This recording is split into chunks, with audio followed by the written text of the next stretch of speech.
तर hello guys, मी कोमल आणि स्वागत आहे तुमचं माझ्या एका छोट्याशा मिनी व्लॉगमध्ये। मी मस्त असं जॉबवरून येऊन बेडवरती मस्त असे आराम करत पडले होते। तेवढ्यात गंशू माझ्या समोर आली मॅकडॉनल्ड्सची बॅग घेऊन। त्याच्यामध्ये त्यांनी हॉलमध्ये बसून निवांत असं पार्सल मागवलं होतं।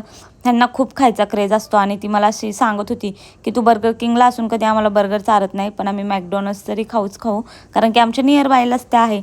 तर जे तुम्हाला समोर दिसतंय nuggets Mac chicken spicy chicken ते ऑर्डर केलं होतं।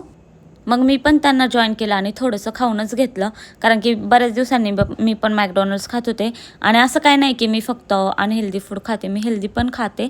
तरी ते फ्रूट्स वगैरे खाल्लं आणि आता जो टेक बघताय तो दुसऱ्या दिवशी सकाळीचा आहे।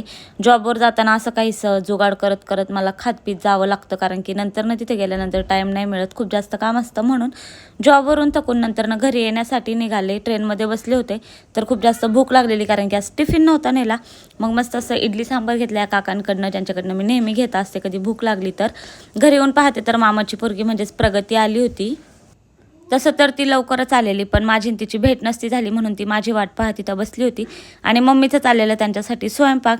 त्याचबरोबर गंशूचं इथं दादासोबत बाहेर जाऊन मस्त असं आईस्क्रीम वगैरे घेऊन येऊन फ्लेक्स करत करत आम्हाला दाखवून खाणं चाललं होतं। आणि ती आम्हाला चिडवत होती की तुम्हाला नाही आणलं। त्यानंतर दादानं तिला जादू शिकवलेला की असं असं केल्यानंतर केस उभे राहतात, सो ती तो जादू आम्हाला करून दाखवत होती।